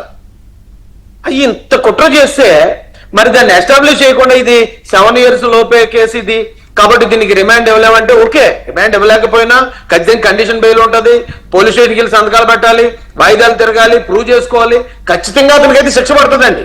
కానీ ఇప్పుడు వీళ్ళ అడావుడి, వీళ్ళు బయటకు వచ్చి లేదు మమ్మల్ని కోర్టే వదిలేసింది. ఇప్పుడు నిన్న ప్రకాష్ రాజ్ అని అతను మాట్లాడిన మాటలు చూస్తే ఆశ్చర్యం వేసింది. బెయిల్ వచ్చింది, జడ్జి గారు బెయిల్ ఇచ్చేశారు అంటే కేసు పోయింది, ఇక అతను నిరపరాధం తేల్చేసింది అన్నట్టు చెప్తున్నాడు. అతనికి నిరపరాధాన్ని చేయలేదండి, ఓన్లీ సుప్రీంకోర్టు ఆర్డర్ ఉండటం వల్ల 7 సంవత్సరాల లోపున్న సెక్షన్ కాబట్టి బెయిల్ ఇచ్చారు తప్ప ఇప్పుడు అతను ప్రూవ్ చేసుకోవాలి. అతను ఖచ్చితంగా అతను మాట్లాడిన మాటలో evidence, video evidence, public meeting శిక్ష పడుతుంది. కానీ వీళ్ళు మాట్లాడే మాటలు ఎలా ఉన్నాయంటే, లేదు గవర్నమెంట్ మా విషయంలో పొరపాటు చేసింది, ఒక నిరపరాధిని అరెస్ట్ చేసింది, అందుకే బెయిల్ వచ్చి. అంటే జడ్జి గారు ఏమన్నా ఎఫ్ఐఆర్ చూసి ఈ మాటలకే చేస్తారా, నేను ఎఫ్ఐఆర్ మొత్తం క్రాష్ చేస్తున్నాను, ఇది అసలు కేసే కాదని మొత్తం ఎఫ్ఐఆర్ కొట్టుపారేసినట్టు వాళ్ళు ఇస్తున్న బిల్డప్ ఇప్పుడు మళ్ళీ బయటకు వచ్చి మళ్ళీ అదే రిపీట్ చేస్తారు కదా సార్. ఒకరికి ఒక నేరస్తుడిని బయటకు వదలడం ద్వారా అలాంటి 100 మంది నేరస్తుల్ని తయారు చేసే అవకాశం మన వ్యవస్థ ఇస్తున్నట్టు నాకైతే నిజంగా చాలా బాధ అనిపించిందండి. రైట్. కిరణ్ రాయల్ గారు, ఇక్కడ ఒక విషయం ఉంది. ఇప్పుడు ప్రకాష్ రాజ్ గారు ప్రధానికి తెర మీదకి వచ్చేస్తున్నాడు. ఆయన జస్ట్ ఆస్కింగ్ అంటాడు, ప్రశ్నించే హక్కు లేదా అంటాడు. ఎవరన్నారు లేదని? ఎవరన్నారు లేదని? ప్రశ్నించే హక్కు లేదని అనగలిగే దమ్ము, ధైర్యం భారతదేశంలో అంబేద్కర్ గారు రాసిన రాజ్యాంగ పరిధిలో పనిచేసే పార్టీలకు కానీ, ప్రభుత్వాలకు కానీ, మనుషులకు కానీ, అధికారులకు కానీ ఎవరికైనా ఉంటుందా ప్రశ్నించే హక్కు లేదని? ప్రశ్నించే హక్కు ఉంది కదా అని చెప్పి ముఖ్యమంత్రిని, ఉప ముఖ్యమంత్రిని, నాయకుల్ని, లేకపోతే గిట్టని వాళ్ళని, వాళ్ళ భార్యల్ని, వాళ్ళ పిల్లని, వాళ్ళ కూతుళ్ళని ఇష్టం వచ్చినట్టు తిడితే అది ప్రశ్నించే హక్కు ఎలా అవుద్ది? ప్రకాష్ రాజ్ గారికి కూడా పిల్లలు ఉన్నారు నాకు తెలిసి, మరి ఆడపిల్లలు మగ పిల్లలు నాకు తెలియదు, కానీ పిల్లలు అయితే ఉన్నారు. ఆయన ఒక తండ్రే. మరి అలాంటి వాళ్ళ విషయంలో ప్రొటెక్షన్కి వస్తున్నట్టుగా, రెస్క్యూకి వస్తున్నట్టుగా పవన్ కళ్యాణ్ని క్వశ్చన్ చేస్తాడు, లేకపోతే చంద్రబాబు నాయుడు గారిని క్వశ్చన్ చేస్తాడు, వైసీపీని వెనకేసుకొచ్చినట్టే మాట్లాడతాడు ఆయన. ఆయనని కాదు, కొంతమంది. సో దీన్ని జనసేన పార్టీ ఎలా ట్రీట్ చేస్తోంది? సార్ నేను యాక్చువల్లీ ఇందాక మనం మాట్లాడుకు చెప్పాం సార్, ప్రకాష్ రాజ్ అనే వ్యక్తి మామూలుగా అందరూ ఏదో అతను మేధావనో, లేదా అతను స్పీచ్లు బాగుంటాయనో, లేకపోతే అతను కాంట్రవర్షియల్ కేర్ ఆఫ్ అడ్రస్ అంటారు కాదు. అతను ఓ ప్రశ్న అనే ఒక అతను రావాలనే ఇప్పుడిప్పుడే పవన్ కళ్యాణ్ గారిని తిట్టి ఫేమస్ అవ్వాలనే ప్రయత్నం చేస్తున్న రావాలి అతన్ని అతని సలహాలు తీసుకొని ట్విట్లు పెడతానంట. ఇందాక విన్న ఆ వీడియో కూడా, ఆ ఆడియోని మీకు కూడా పంపించాను సార్, ప్రజలు కూడా చూస్తే బాగుండు. ఎందుకంటే వీళ్ళు ఆయనకు ఫోన్ చేసి అడుగుతున్నాడు వాట్సాప్ కాల్లో, నేను ఒక ట్విట్ పెట్టాలనుకుంటున్నాను రావాలి, ఎలా ఉంటుంటే సార్ నేను ఒక లింక్ పెడతాను, దాన్ని ఎడిట్ చేసి పెట్టండి, దాంట్లో చూడండి పాయింట్స్ ఉంటాయి, మీరు ఇలా చేస్తే ఇంకా బాగుంటుంది, మీరు ఇలా చేయండి, తర్వాత నేను ఇలా మాట్లాడతాను, నేను ఇలా మాట్లాడక మీరు ఇలా మాట్లాడండి, మన ఇద్దరమే దొందులు అవుతామని చెప్పి మన ఇద్దరే మాట్లాడుకుందామని చెప్పి ఆ ఆడియో క్లిప్పింగ్ స్పష్టంగా ఉంది. అదేవిధంగా వీళ్ళ తమాషా ఏమంటే వీళ్ళిద్దరు తోడుగా ఉన్నాడు జడా శ్రావణ్ కుమార్ ఒక ఆయన కోర్టులో తక్కువ, రోడ్ల మీద ఎక్కువ ఉంటాడు. ఆయన అడ్వకేట్, నాకు కూడా తెలుసు, బాగా పరిచయం ఉంది నాకు కూడా. ఆయన ఎలా అంటే ఎంతసేపు ఏదో కూటమి ప్రభుత్వంలో ఆయన సీట్లు అడిగాడంట చంద్రబాబు గారిని, ఆయన ఇవ్వలేదంట. ఆయన అడిగిన సీట్లు జనసేన కన్నా బహుశా ఎక్కువ ఉండొచ్చు, ఆయన అడిగిన 2 సీట్లు అడిగి ఉండొచ్చు, ఆయనకి ఇవ్వలేదు. ఆయన బయటకు వచ్చి ఇప్పుడు కూటమి మీద దాడి చేస్తున్నాడు. సరే, అది రాజకీయ పరంగా అది ఒక ఇది అనుకోండి, కానీ ఈ ప్రశ్నించే హక్కు పేరుతో ఇలా మాట్లాడే వాళ్ళని సపోర్ట్ చేయడము, మరి పవన్ కళ్యాణ్ గారి మీద ఒక నటుడుగా ఆయనంటే ఏమైనా వ్యక్తిగతమైన ద్వేషం ఉందా ప్రకాష్ రాజ్ గారికి? అందుకని వీళ్ళని సపోర్ట్, పవన్ కళ్యాణ్ గారిని ఎవరు తిట్టినా వాళ్ళని ప్రకాష్ రాజ్ గారు సపోర్ట్ చేస్తాడు. మరి అది ఏంటో నాకు తెలియదు, వాళ్ళిద్దరికి ఉన్న వ్యక్తిగత వైరమా? ఏమి లేదు. ప్రకాష్ రాజ్ అనే వ్యక్తి సినిమాలలో పవన్ కళ్యాణ్ గారు మెగా కుటుంబం చేసిన సాయం ఎవరు చేస్తుండ్రు, విశ్వాసఘాతకుడు అతను. ఎందుకు చెప్తానంటే ప్రకాష్ రాజు మా ఎలక్షన్ లో పోటీ చేస్తే ఓపెన్ గా వచ్చి సపోర్ట్ చేసిన వ్యక్తి పవన్ కళ్యాణ్ గారు. అందరికీ తెలుసు. ఆ రోజు ప్రకాష్ రాజు పక్కన కూర్చొని చేతులేసి మాట్లాడారు. ఆ రోజు చాలా మందికి కూడా చిరంజీవి గారు ప్రకాష్ రాజు గారు పని చేయమని చెప్పారు, అందరికీ తెలుసు. ఆ రోజు ప్రకాష్ రాజు చిరంజీవి గారు కాల్లో పడ్డావు, పవన్ కళ్యాణ్ గారి కాళ్ళు ముఖ్యం. ఇంతమంది పడి ఆ రోజు నువ్వు ఓడిపోయిన తర్వాత, స్వల్పంగా ఓడిపోయిన తర్వాత నువ్వు కనిపించాలి. ఆ రోజు నుంచి పవన్ కళ్యాణ్ గారు టార్గెట్ ఎందుకు చేస్తావు మాకు అర్థం కాల. అసలు నువ్వు జగన్ కి టార్గెట్ బినామీగా మారిపోయావో, జగన్ భక్తులుగా మారిపోయావో. అసలు నేను ఒకటి అడుగుతాను సార్, జస్ట్ ఆస్కింగ్ అన్నాడు పవన్ వీరా, నేను జస్ట్ ఆస్కింగ్. ఇదే సుధాకర్ మా చనిపోతే కోవిడ్ టైంలో చంపేస్తే ఆ రోజు జస్ట్ ఆస్కింగ్ లేదు. ఇదే దళితుల మీద దాడి జరిగి డ్రైవర్ సుబ్రహ్మణ్యం హత్య చేస్తే జస్ట్ ఆస్కింగ్ లేదు. ఇదే పవన్ కళ్యాణ్ గారు కుటుంబ సభ్యులను కుటుంబాలను తిట్టినప్పుడు జస్ట్ ఆస్కింగ్ లేదు. ఈ రాష్ట్రంలో 5 సంవత్సరాలు అరాచకాలు చేసినప్పుడు జస్ట్ ఆస్కింగ్ లేదు. అదే మేము వచ్చినాక పవన్ కళ్యాణ్ గారు ఈ రోజు రోడ్లు కూడా లేని చోట రోడ్లు వేసి, లైట్లు వేసి, వాటర్ కనెక్షన్ ఇచ్చిన ఉంటే ఎందుకు పొగడటం లేదు? ఆ రోజు అన్ని మాట్లాడుతున్నావు కదా. అంటే ఏంటి ఓపెన్ తెలిసిపోతుంది మీరంతా జగన్ సైన్యం, జగన్ కి ఇన్నర్ గా పనిచేస్తున్నారు.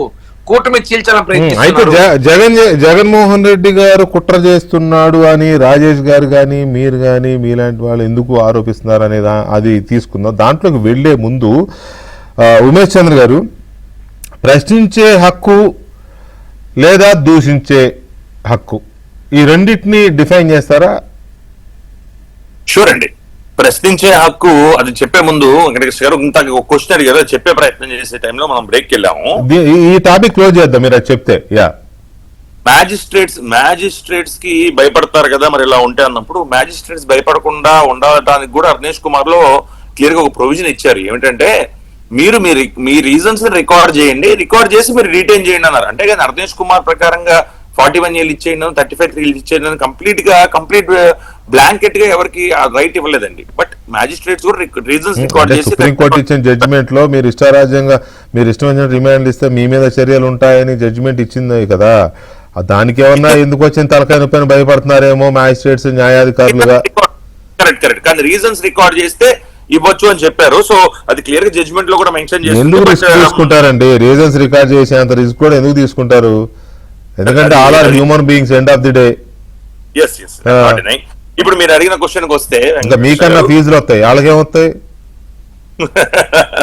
సరే, మీరు అడిగిన క్వశ్చన్ కి వస్తే బేసిక్ గా 19(1)(a) freedom of speech and expression చెప్తారు రాజ్యాంగం. నేను మొత్తం దాన్ని ముందు ప్రొవిజన్స్ చెప్పి దాన్ని చెప్పే ప్రయత్నం చేస్తా బ్రీఫ్ గా.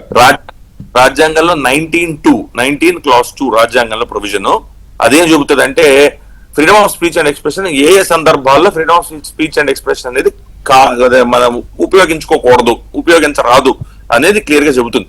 దానిలో కొన్ని రెస్ట్రిక్షన్స్ చూపించడం జరిగింది. ఆ రెస్ట్రిక్షన్స్ లో మీకు sovereignty of the state, internal security, defamation మనం బేసిక్ వాటిలో డెఫమేషన్ ఇవన్నీ వస్తాయి. సో డెఫమేషన్ అనేది ఖచ్చితంగా ఒక రెస్ట్రిక్షన్. ఇది freedom of speech and expression. నా ఇష్టానుసారంగా మాట్లాడతాను, hate speech is also restriction. నా ఇష్టానుసారంగా మాట్లాడతాను, ఎలా పడితే ఎలా మాట్లాడతాను అంటే ఖచ్చితంగా చట్టం దాని పని చేసుకుపోతుంది. మీరు అన్నట్టు ఇందాక freedom of speech and expression లేదు దేశంలో కానీ రాష్ట్రంలో కానీ ఎక్కడా లేదని నేను చెప్పట్లా.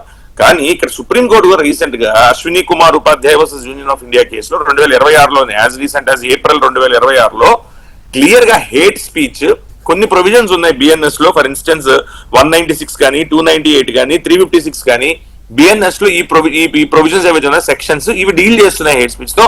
కాతే ఒక సపరేట్ లెజిస్లేషన్ ఖచ్చితంగా అవసరం, ఖచ్చితంగా ఒక సపరేట్ చట్టం అవసరం. ఆ చట్టాన్ని రాష్ట్ర ప్రభుత్వాలు కానీ లేదా కేంద్ర ప్రభుత్వం కానీ పార్లమెంట్ కానీ స్టేట్ లెజిస్లేచర్ కానీ చేయవలసిన అవసరం ఉన్నది అని చెప్పి ఆనరబుల్ సుప్రీంకోర్ట్ ఆఫ్ ఇండియా వారు కూడా అభిప్రాయపడటం జరిగింది. ఎందుకంటే చట్టాలను సుప్రీంకోర్టు చేయలేరు కాబట్టి, సో ఆ చట్టాలని పార్లమెంట్ వారు చేయాలి.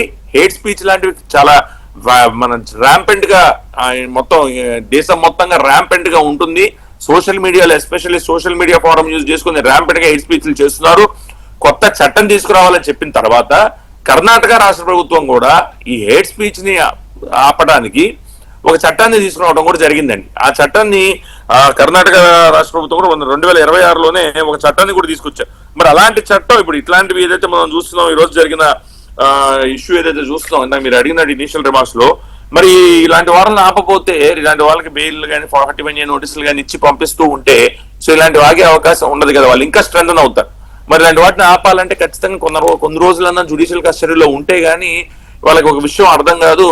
రిఫార్మ్ గారు రిపెంటెన్సీ ఇవన్నీ ఉండాలి కదా. సో ఉండాలన్నప్పుడు the object of criminal law ఏంటి? రిఫార్మ్ అవ్వాలి. Reformative system is the object of criminal లా.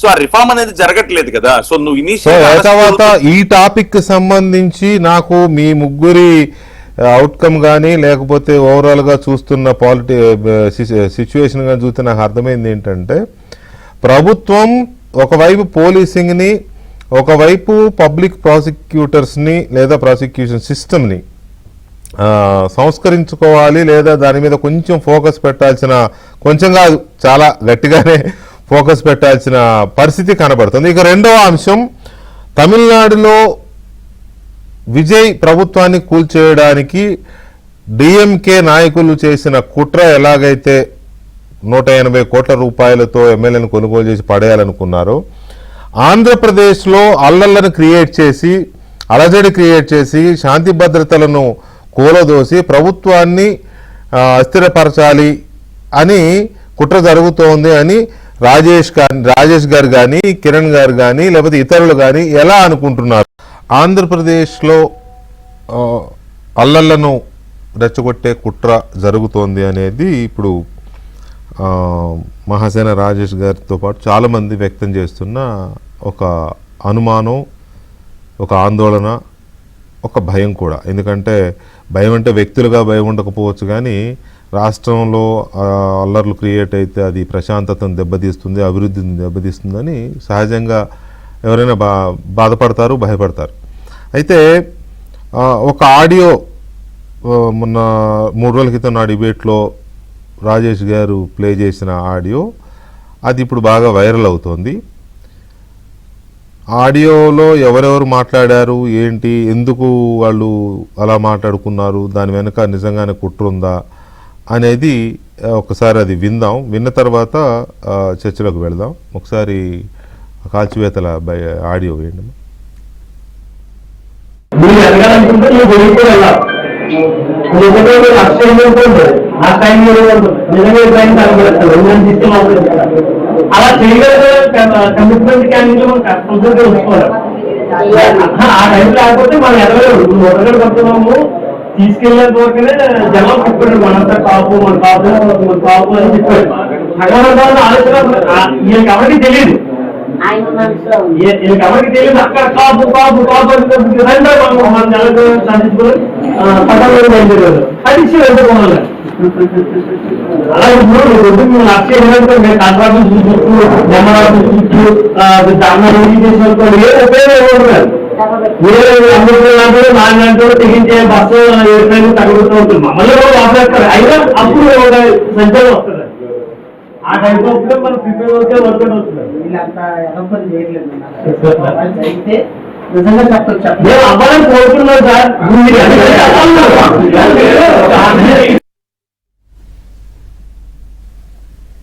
రాజేష్ గారు, ఆ ఆడియోలో నాకు 2 విషయాలు అర్థమయ్యాయి. ఒకటి, మనం ఎదగాలంటే, మనం హైలైట్ అవ్వాలంటే రైలు తగలబెడతాం, మీరు హైలైట్ అవ్వండి అని ఒక అతను ప్రపోజ్ చేస్తూ గతంలో జరిగిన రైలు తగలబెట్టిన ఘటనని అతను ఎగ్జాంపుల్గా చెప్తున్నాడు. కాపులు అని మనం కాపులు అనుకుంటుంటే ఎవడో మా వాళ్ళు కాపులు అనుకుని ఇది చేస్తుంటే ఎవడో వచ్చి తగలెట్టేసి వెళ్ళిపోయాడు. అంతే కదా? నాకు ఆడియోలో నాకు అర్థమైంది అదే. ఎవడో వచ్చి తగలెట్టాడు కాపు ఉద్యమంలోకి. కాపులు కాదు తగలబెట్టి, అతను చెప్పిన దాని ప్రకారం కాపులు కాదు తగలబెట్టింది, ఎవడో అసాంఘిక శక్తి బయట నుంచి వచ్చారు తగలబెట్టారు అని నాకు అతను చెప్తున్నట్టుగా అనిపించింది. మీరు అది కొన్ని 100 సార్లు వినుంటారు కాబట్టి మీకు ఇంకా క్లారిటీ ఉండాలి దాని మీద. సో దీన్ని బేస్ చేసుకుని మీరు అల్లర్లకు కుట్ర జరుగుతోంది, దీని వెనుక జగన్మోహన్ రెడ్డి ఉన్నాడు అని మీరు ఎలా అనుకుంటున్నారు? సరే, ఒకసారి మనం లోతుగా ఆలోచించాలండి. ఆంధ్రప్రదేశ్ ప్రజలందరూ కూడా నేను రిక్వెస్ట్ చేసేది ఏంటంటే, గతంలో పాస్టర్ గారు రాజమండ్రి దగ్గర యాక్సిడెంట్ లో చనిపోతే అక్కడికి కొద్దిమంది వ్యక్తులు వచ్చి మేము పాస్టర్లు అని చెప్తూ హిందువులందరినీ ఊచకోత కోస్తామని పెద్ద పెద్ద స్టేట్మెంట్లు ఇచ్చి రాజమండ్రిలో ఉన్న హిందువులందరినీ రెచ్చగొట్టే ప్రయత్నం చేశారు సార్. అవును. తీరా మనం ఎంక్వైరీ చేసి పోలీస్ ఎంక్వైరీలో వాళ్ళు ఎవరని చూస్తే వైఎస్ఆర్సీపీ క్రిస్టియన్ సెల్ అధ్యక్షుడు ఏదో సంథింగ్ అతను. కరెక్ట్ సార్, ఏడు ఇలా దూరిపోతారండి. ఇప్పుడు కూడా మీరు ఈ ఆడియో విన్నారు. ఈ ఆడియోకి ముందు ఇంకొక ఆడియో ఉంది సార్. ఆ ఆడియోలో ఇదే జాడ శ్రవణ్ అనే అతను, అది కూడా ప్లే చేయనా? ఎందుకంటే సార్ ప్లే చేయండి సార్, క్లారిటీ కోసం. అది కూడా ప్లే చేయండి. డిప్యూటీ సీఎం ఆడియో ప్లే చేయండి సార్.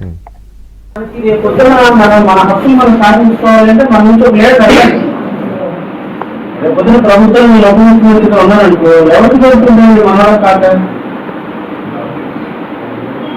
వీళ్ళ జగన్మోహన్ రెడ్డి ఉద్దేశంతో ఏంటి అంటే, పుష్పశ్రీ గారి ఉప ముఖ్యమంత్రి ఉందా?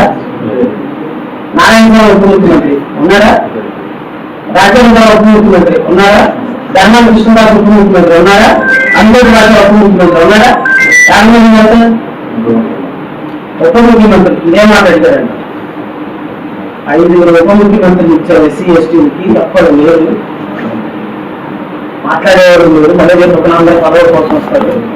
ఈసారి ఒకే ఒక పోస్ట్ ఉప ముఖ్యమంత్రి ఇస్తాను. ఆ ఉప ముఖ్యమంత్రి పోస్టు మీరే నాదే. అంటే మనలో ఎవరికైనా పదవి వస్తే మనకే మంచిది, ఎదిగితే లీడర్గా ఎదిగితే మనకే మంచిది కదా. నన్ను డిప్యూటీ సీఎం, నేను డిప్యూటీ సీఎం అయితే మనకే ఉపయోగం. జగన్మోహన్ రెడ్డి ఒక 5గురిని డిప్యూటీ సీఎంలు చేస్తే ఇవాళ ఆయనకు అండగా ఒకడు రావట్లేదు. ఆయన చెప్తున్నాడు ఈసారి ఉప ముఖ్యమంత్రిని చేస్తే నేనే ఉప ముఖ్యమంత్రి అని ఆయన చెప్పాడు అనేది జడా శ్రవణ్ కుమార్ గారు చెప్పినట్టుగా అది అర్థమవుతోంది. మరి ఆ లెక్క దళితుల్లో చాలా మంది లీడర్లు ఎదిగారు కదండి. ఎంతమంది దళితుల అభ్యున్నతి కోసం కృషి చేశారు, చాలా మంది ఎదిగారు. లేదండి, ఒకవేళ ఇతనికి నిజంగా ఒకవేళ అతను ఉప ముఖ్యమంత్రి ఇస్తానన్నాడు అనుకోండి, వాళ్ళు ఎలా చేస్తారు? ఇదిగో పలానా పార్టీ తోటి మేము ఎలా పొత్తు పెట్టుకున్నాం, అతను ఉప ముఖ్యమంత్రి ఇస్తాను అఫీషియల్ స్టేట్మెంట్ ఇస్తారు. ఇదంతా ఇంటర్నల్ గా చేయాల్సిన పరిస్థితి ఏంటి సార్? సీక్రెట్ గా చేసుకుని, నిజం చెప్తున్నాను సార్, అక్కడ జరిగిన ప్లానింగ్ ఏంటంటే సార్, ఇక ఇప్పుడు సుప్రీంకోర్టు ఒక తీర్పు దళిత క్రైస్తవులకు వ్యతిరేకంగా ఇచ్చింది. మేము దళిత క్రైస్తవుల పేరుతో ఒక మీటింగ్ పెడతాం. ఆ మీటింగ్ లో మేము హిందువులను రెచ్చగొడతాం, లేదా మేము కూటమి ప్రభుత్వాన్ని రెచ్చగొడతాం. రెచ్చగొట్టి ఒకవేళ కూటమి ప్రభుత్వం మమ్మల్ని కానీ అరెస్ట్ చేస్తే ఇమీడియట్ గా ఇగో దళితులకి క్రైస్తవులను ఇలా అరెస్ట్ చేసింది కూటమి ప్రభుత్వం అని ఆ అమాయకమైన ప్రజల్ని రోడ్డు ఎక్కిస్తాం. రోడ్డు ఎక్కించిన ఆ ముసుగులో, ఇందాక మీరు పాయింట్ నోట్ చేయండి, వీళ్ళందరూ జనం అమాయకులు రోడ్డు ఎక్కుతారు. ఆ రోడ్డు ఎక్కిన వాళ్ళలో ముసుగులో ఈ జాడ శ్రవణ్ కుమార్ అనుచరులు కలిసిపోయి ఒక ట్రైన్ నో బస్సునో విత్ జనంతోనో తగలబెడతారు. ఏదో ఒక హింస. ఎప్పుడైతే ప్రాణాలు కోల్పోయారో, ప్రాణాలు కోల్పోయిన తర్వాత మరి అవతల వరకు ఊరుకోదు కదా సార్. అవతల వరకు ఏంటి, ఈ వర్గం ఒక మతం పేరుతో కులం పేరుతో రోడ్ల మీదకి వచ్చి ఇలా ఇంత దారుణమైన మారణకాండ చేస్తా ఉంటే ఏం జరుగుతుందండి? అవతల మతం అవతల కులాలు ఆటోమేటిక్ గా ఇది అవుతాయి. మొత్తం రాష్ట్రం అంతా కొన్ని వేల మందిని చంపేసే ప్లానింగ్ సార్ ఇది. కొన్ని వేల మందిని చంపి ఇక్కడ శాంతి భద్రతల్ని మొత్తం నాశనం చేసి, లేదా ఇక్కడ రాష్ట్రపతి ఎప్పుడో మా గవర్నమెంట్ వచ్చినండి రాష్ట్రపతి పాలన కావాలని అడిగేవారు. ఇప్పుడు ఇది కానీ సక్సెస్ అయ్యి ఉంటే ఖచ్చితంగా రాష్ట్రపతి పాలన కావాలని నేను మళ్ళీ గట్టిగా పట్టుకుని ఈ మొత్తం గవర్నమెంట్ ని కోల్తొద్దాం. ఈ క్రమంలో కొన్ని వేల మందిని చంపేద్దాం. లేకపోతే సార్ నేను అడుగుతాను, ఈవేళ ఆయన ఎవరినో అరెస్ట్ చేశారు, ఒక యూట్యూబర్ని. ఆయన పేరు, అసలు పేరు ఏంటి సార్ ఎవరికి తెలుసు? ఆయన క్యాస్ట్ ఏంటి ఎవరికి తెలుసు? ఆయన అసలు ఎందుకోసం అని పవన్ కళ్యాణ్ గారిని టార్గెట్ చేశాడు ఎవరికి తెలుసు? ఇప్పుడు దాకా లేని దళిత క్రైస్తవుల పేరుతో ఎందుకు హిందూ మతానికి సంబంధించిన వ్యక్తుల్ని అంత పబ్లిక్ ఎందుకు థ్రెటన్ చేసి ఎందుకు జనాలు రెచ్చగొట్టాడు? ఈ ఎంతకన్నా ఏం ఆధారాలు కావాలి సార్? ఇంత దారుణంగా వీళ్ళు అడ్డంగా. ఆయన అసలు పేరు జోసెఫ్, కరెక్టేనా? అది జోసెఫ్ అని అంటున్నారు సార్. మొదటిదాకా ఆయన ఒక ఓసీ కులానికి సంబంధించిన అన్నారు, ఇప్పుడేమో ఎస్సీ. అసలు ఒక ఐడెంటిటీ ఎందుకు దాచుకోవాల్సి వచ్చింది సార్? ఇప్పుడు మిమ్మల్ని వెంకటకృష్ణ గారు సార్, మిమ్మల్ని వికే గారు అంటారు అంతే తప్ప మీకు ఇంకో పేరు అయితే బెటర్గా. నా పేరు రాజేష్ సరిపల్ల, కొన్ని రాజేష్ మహాసేన అంటారు ఒకవేళ నా సంస్థ పేరు కలిపి. అంతేగాని మరొక పేరు ఎందుకు దాచుకోవాలి? రావణ్ అనే ఒక పేరులో ఎందుకు రావాలి? ఆయన ఎస్సీయో కాదో తెలీదు, క్రిస్టియనో తెలీదు, మరొకటో తెలియకుండా. ఇప్పుడు కసబ్ను మనం అరెస్ట్ చేశాం సార్. కసబ్ పాకిస్తాన్ మన వాళ్ళు వాదిస్తే పాకిస్తాన్ కాదని పాకిస్తాన్ అంటారు. ఎందుకంటే వాళ్ళకి ఒక ఐడెంటిటీ ఉండదు. ఒక ఐడెంటిటీ లేని వ్యక్తిని ఈ సమాజంలోకి చొప్పించడం ఎంత ప్రమాదం అంటే అది మనకి ఎగ్జాంపుల్ కసబ్బే సార్. అలాంటి ఐడెంటిటీ లేకుండా ఎందుకు వీళ్ళు పనిచేస్తున్నారు? ఎందుకు వీళ్ళ వెనకతలు వీళ్ళు అరెస్ట్ చేస్తే వైసీపీ కార్యకర్తలు వెళ్ళి అది మళ్ళీ దళిత మూసుకేసుకుని ఎందుకు ధర్నాలు చేస్తున్నారు? సినిమాల్లో కూడా లేవు సార్ ఎంత దారుణమైన స్ట్రాటజీలు. ఇలాంటి స్ట్రాటజీలకు ఎప్పటికప్పుడు దొరికిపోతున్నారు సార్ వీళ్ళు. అయితే దీని వెనుక అంటే ఈ రకమైన అతను ఎవరో అన్నాడు, మనం ఎదగాలంటే లేకపోతే మీరు హైలైట్ అవ్వాలంటే ఏదో చేయాలి మనం, అప్పుడు రైలు దాగలు పెట్టాడు, మనం కూడా రైలు దాగలు పెట్టాలి, సంథింగ్ ఏదో అతను అన్నాడు. దీని వెనుక కేవలం నన్ను ఉప ముఖ్యమంత్రిని చేస్తాడు జగన్మోహన్ రెడ్డి అని చెప్పాడు అని జడా శ్రవణ్ కుమార్ గారు అనడాన్ని బేస్ చేసుకునే దీని వెనుక వైసీపీ కుట్ర హస్తం ఉంది అని అనుకుంటున్నారా? ఇంకా వేరే కారణాలు ఉన్నాయా? తర్వాత రెండోది అసలు జగన్మోహన్ రెడ్డి గారు జడా శ్రవణ్ కుమార్ గారి మధ్య ఈ రకమైన సంభాషణలు, ఈ రకమైన రాజకీయపరమైన అవగాహనలు ఉన్నాయని నేను కూడా ఆశ్చర్యపోతున్నా విని. సార్ గతంలో కాపునాడు మీటింగ్ జరిగినప్పుడు కూడా ఆ జరిగిన అల్లర్లకి ఏదైతే ట్రైన్ తగలబెట్టిన దానికి అక్కడ ఉన్న కాపులు మేము ఎవరో కాదని ఇచ్చిన స్టేట్మెంట్లు మనందరికీ తెలుసు సార్. అక్కడ అప్పుడున్న తెలుగుదేశం గవర్నమెంట్ అస్థిరపరచడానికి ఎక్కడి నుంచి ఒక గ్యాంగ్ తిరిగింది, పలానా జిల్లా నుంచి వచ్చింది, వాళ్లే తగలబెట్టారు అనేది కూడా జగమెరిగిన సత్యం అండి అది. అలాగే ఈ యాక్సిడెంట్ కేసు, ఆ ప్రవీణ్ పగడాల గారి యాక్సిడెంట్ కేసులో వైసీపీకి సంబంధించిన వాళ్ళే వచ్చి కుల మతాలను రెచ్చగొట్టడం అనేది మనం అందరం చూసాం సార్. ఇక్కడ కూడా ఎప్పుడైతే ఇంటర్నల్ గా ఈ డిప్యూటీ సీఎం అనే ఇది జరిగిందో, ఆ డిప్యూటీ సీఎం మీకు ఇస్తాను ఖచ్చితంగా. ఇప్పుడు వీళ్ళ స్ట్రాటజీ ఏంటండి? చంద్రబాబు నాయుడు గారు అభివృద్ధి చేయట్లేదని చెప్పగలరా? సంక్షేమం జరగట్లేదని చెప్పగలరా? లేకపోతే పవన్ కళ్యాణ్ గారు ఎక్కడ గ్రామీణ ప్రాంతాల్లో రోడ్లు వేయట్లేదని చెప్పగలరా? ఏమి చెప్పలేరు. కాబట్టి వీళ్ళ దగ్గర ఉన్న ఒకే ఒక ఆయుధం కులాన్ని మతాన్ని రెచ్చగొట్టడం మాత్రమే. ఆ రెచ్చగొట్టే క్రమంలోనే ఇతనికి ఇది ఆఫర్ చేసి, నువ్వు గనక విజయవంతంగా అల్లర్లు చేసి 1000 మందినో 10,000 మందినో చంపించేసి ఈ రాష్ట్రాన్ని అస్థిరపరిస్తే నీకు DCM ఇస్తాను. ఇంకా అంతకు మించి లేకపోతే ఇతను ఎవరు సార్? 70 కోట్లు వచ్చాయి, ఇతనికి ఏముందని? ఇతనలా DCM అవుతాడు? ఇతను ఒక ఎమ్మెల్యేకి పోటీ చేస్తేనే 70 కోట్లు వచ్చినాడు. నేను DCM అవుతాను, మీరందరూ కూడా నా క్యాంప్ ఆఫీస్కి వచ్చేద్దరు కానీ నేను DCM అవ్వబోతున్నాను. ఏంటి ఆ ఊహాజనితమైన మాటలు ఎలాగొచ్చేయండి అవన్నీ? ఖచ్చితంగా ఇంత పెద్ద కుట్ర. అంటే ఇక్కడ ఓకే సరే 71 కోట్లు అది ప్రస్తావన కాదు కానీ జగన్మోహన్ రెడ్డి గారికి నాకు మధ్య జరిగిన సంభాషణ, లేకపోతే నాకు డిప్యూటీ సీఎం ఇస్తానన్నాడని ఆయన చెప్పినట్టుగా ఇప్పుడు మనం ఏదైతే ఆడియో వింటున్నామో, ఈ ఆడియో మీరు 3 రోజుల క్రితమో 4 రోజుల క్రితమో బయట పెట్టారు. బాగానే తిరుగుతోంది, ఇది బాగా మీడియాలో సోషల్ మీడియాలో వైరల్ అవుతోంది. ఆ రోజు మీరు చెప్పారు, ప్లే చేశారు, మళ్ళీ ఇప్పుడు ప్లే చేశాం కదా. అప్పటి నుంచి ఇప్పటి వరకు అలాంటి సంభాషణ మా మధ్య జరగలేదని కానీ, మేము జడా శ్రవణ్ కుమార్ పార్టీతో మా పార్టీకి ఎలాంటి సంబంధం లేదని కానీ, జడా శ్రవణ్ కుమార్కి మేము డిప్యూటీ సీఎం ఆఫర్ చేసిన మాట వాస్తవం అవునని కానీ కాదని కానీ, వైసీపీ వైపు నుంచి కానీ జగన్మోహన్ రెడ్డి వైపు నుంచి కానీ సజ్జల రామకృష్ణారెడ్డి గారి వైపు నుంచి కానీ ఎలాంటి ప్రకటన రాలేదు. Point number 1.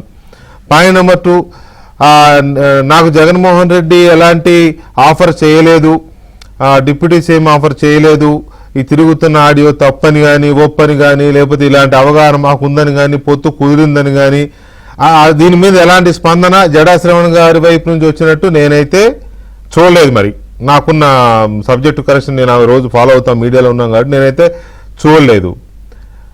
మరి దీన్ని బట్టి ఏమనుకోవాలి? దాన్ని ఒప్పుకున్నట్టు అనుకోవాలా? అనుకోవడానికి ఏం సార్? నేను ఇందాక చూశాను సార్, ఎవరో అడిగారు, ఒక జర్నలిస్ట్ గారు అడిగారు, ఇలా మీరు ఒక వాయిస్ రాయేష్ మాస్ అని బయట పెట్టాడు, అదేంటి మరి దాని మీద మీ స్పందన ఏంటంటే, ఏ వాయిస్? నేను ఎక్కడ విన్నాను, నేను చూడలేదు. ఏంటి రాష్ట్రం అంతా తెలిసిపోయి వీళ్ళ బండారం బయటపడిపోయి మొన్నటిదాకా వీళ్ళ వెనకాతల వైసీపీ కార్యకర్తలు సపోర్ట్కి వెళ్తే వేళ ఎవరో పట్టించుకున్నప్పుడు, వీళ్ళు దళిత క్రైస్తవుల తరపున మాట్లాడతానన్న ఏ ఒక్క దళిత క్రైస్తవుడు కూడా వీళ్ళ కుట్రను అర్థం చేసుకున్నామో ఇదంతా DCM కోసం ఇటు చేస్తున్న డ్రామా అని వాళ్ళందరూ వెనక్కి తగ్గిన తర్వాత ఇది తెలియకుండా ఉందా? నాకు తెలియదు, నేను వెళ్ళలేదు అంటున్నాడండి. కానీ అది ఎక్కడ మాట్లాడియో ఏ మాటలో అన్నాడో అతను అన్ని చూశాడు, అన్ని తెలుసు. అయితే ఈ వాయిస్ రాజేష్ దగ్గరికి ఎలా వెళ్ళింది అనే దానికి ఇప్పుడు ఆ ఉన్న 4 గంటలు పీక్కుంటూ ఉంటాడండి. కాబట్టి ఇలాంటి కుట్ర బయట పడబట్టి వేళ నిజం చెప్తున్నాను సార్. లేదంటే ఇప్పుడు ఏదో అరెస్ట్ చేసినందుకు దళిత క్రైస్తవుల సమస్య ఇదని చెప్పి రెచ్చగొడితే జనం రోడ్ల మీదకి వచ్చేద్దరండి. జనం రోడ్ల మీదకి వచ్చి కూటమి ప్రభుత్వం మా మీద ఎలా చేస్తుందేమో ఒక భయాందోళనకు వెళ్ళిపోతుంది. కానీ అలాంటి చర్చలు కానీ, అలాంటి ఒడంబడికలు కానీ, అలాంటి అవగాహనలు కానీ, అలాంటి పొత్తులు కానీ ఏం లేవు అని వైసీపీ కూడా ఖండించలేదు కదా ఇంతవరకు, దాని మీద స్పందించలేదు. ఖండిస్తారు సార్, ఎలా ఖండిస్తారండి? ఒకవేళ వాళ్ళు ఖండిస్తే ఈయన ఊరుకోడు కదా. ఈయన పబ్లిక్ గా వాళ్ళ కార్యకర్తలతో చెప్పిన మాటలు ఇవి. ఒకవేళ వాళ్ళు కానీ ఖండించారు అనుకో, ఇతను ఎదవైపోతాడు. ఇదేంటి మీరు నాతో చెప్పి మీరు ఎలాగ అన్నారేంటి, మళ్ళీ ఎందుకు ఖండించారని చెప్పి ఇతను మళ్ళీ అలా వాళ్ళ మీద రివర్స్ అయ్యే పరిస్థితి వస్తుంది సార్. ఒకటే చెప్తాను సార్, ఇప్పుడు ఈ రావణ్ అనే ఆయనకి ఎలాగైతే ఐడెంటిటీ లేకుండా అలాంటి వ్యక్తుల్ని సమాజం మీద కుదురుతున్నారో, ఈ జడ శ్రవణ్ అనే వ్యక్తి కూడా ఇతను 2019లో ఎలక్షన్ కంటెస్ట్ చేశాడు సార్. అప్పుడు ఈ జై భీమరావు పార్టీ కాదండి, ఇతనికి అంతకు ముందడుగు ప్రజా పార్టీ అనే పార్టీ పెట్టాడు సార్. అప్పుడు ఇతను దళితుడని ఎక్కడ చెప్పుకోలేదు, ఇతను వెనకాతల అంబేద్కర్ గురించి మాట్లాడలేదు, ఎవరి గురించి మాట్లాడలేదండి. దాంతో పోటీ చేసి ఎప్పుడైతే నేను అరెస్ట్ అయ్యానో, నన్ను జగన్ అరెస్ట్ చేశాడో, అప్పుడు నా కేసుల గురించి మాట్లాడితే ఇతను లైమ్ లైట్ లోకి వచ్చి అప్పుడు అంబేద్కర్ అనే ఈ బ్రాండ్ బాగున్నట్టుందని అక్కడికక్కడే మళ్ళీ ఇంకో పార్టీ జై భీమ్ భారత్ పార్టీ అని పెట్టాడు సార్. మళ్ళీ ఆ పార్టీ కాదని ఇప్పుడు జై భీమరావు భారత్ పార్టీల పేర్లు మార్చుకుంటూ పోతున్నాడు. ఇతను ఎక్కడ పనిచేశాడో, ఎన్ని రోజులు పనిచేశాడో, ఎందుకు తీసేశారో తెలీదు. ఆల్మోస్ట్ ఇతను కూడా ఐడెంటిటీ హైడ్ చేసుకుని తిరుగుతున్న ఒక ముసుగు దొంగ. వీళ్ళు ఎందుకు పార్టీలు మారుస్తారో, పార్టీల పేర్లు ఎందుకు మారుస్తారో, ఎందుకు గతంలో 5 కోట్ల రూపాయలు అడిగాను నేనని పబ్లిక్ గా చెప్పిన వ్యక్తి, 5 కోట్ల రూపాయలు అడిగాను నేను ఒక్కొక్క ఎమ్మెల్యే సీట్కి 170 స్థానాలకి, నాకు 5 సీట్లు అడిగాను, ఇవ్వలేదు కాబట్టి దేర్ ఎండ్స్ ద మ్యాటర్ అని పబ్లిక్ గా చెప్పిన వ్యక్తి ఎంత సిగ్గు లేకపోతే మళ్ళీ ప్రజా దీంట్లోకి వస్తున్నాడు. ప్రజల కోసం నేను మాట్లాడుతాను, పోరాడతానని ఎంత సిగ్గు లేకుండా మాట్లాడప్పుడు మీరు అన్నారు ఇందాక, పొత్తు అనేది అడగొచ్చు తప్పలేదు, సీట్లు అడగొచ్చు తప్పలేదు, డబ్బులు ఏంటి? డబ్బులు ఎందుకు అడగాలి? డబ్బులు అడగటం అంటే అది బ్లాక్ మెయిలింగ్ కదా. మీరు కానీ నాకు డబ్బులు ఇవ్వకపోతే నేను మీ పార్టీని ఓడించడానికి పనిచేస్తాను, నేను మంగళగిరిలో పోటీ చేసి నేను లోకేష్ గారిని ఓడిస్తానని బ్లాక్ మెయిల్ చేసిన ఒక బ్లాక్ మెయిల్ అతను. టికెట్ ఇవ్వడానికి డబ్బులు అడుగుతున్న ఈ రోజుల్లో పొత్తు పెట్టుకోవడానికి డబ్బులు అడిగితే తప్పేంటి? అసలు పొత్తు పెట్టుకోవడానికి డబ్బులు అడుగుతారా సార్? ఎందుకు అడగకూడదండి? ఎందుకు అడగకూడదు? ఆయన దగ్గర లేవు రాజకీయం చేయడానికి డబ్బులు. టికెట్ ఇవ్వడానికి డబ్బులు తీసుకుంటుంటే రాజకీయ పార్టీలు ఈ రోజుల్లో అవును పొత్తు పెట్టుకోవడానికి మరి నాకు డబ్బులు ఇస్తేనే నేను మా వాళ్ళు గెలిపించుకోవాలి అని అడుగుంటాడు. తప్పేముంది? పొత్తు పెట్టుకోవడానికి డబ్బులు అడగటం ఏంటి సార్ అసలు? అరే కాదు రాజేష్ గారు, టికెట్ ఇవ్వడానికి డబ్బులు తీసుకోవడం మొదలెట్టిన దగ్గర నుంచి, ఓట్లు వేయించుకోవడం కోసం డబ్బులు ఇవ్వడం మొదలెట్టిన దగ్గర నుంచి ఇంకా ఇది అది ఎక్స్పాండ్ అయిపోతూ ఉంటుంది. ప్రతిదానికి డబ్బే, పొత్తు పెట్టుకోవడానికి డబ్బే. పొత్తులో ఉన్నోడు గెలవాలంటే ఆ పార్టీకి 4 సీట్లు ఇస్తే 4లో కనీసం 3 గెలవాలంటే దానికి డబ్బులు కావాలి కదా. ఆ డబ్బులు ఆయన దగ్గర లేవు. పొత్తు ఎవరితో పెట్టుకున్నాడో వాళ్ళే ఇవ్వాలి.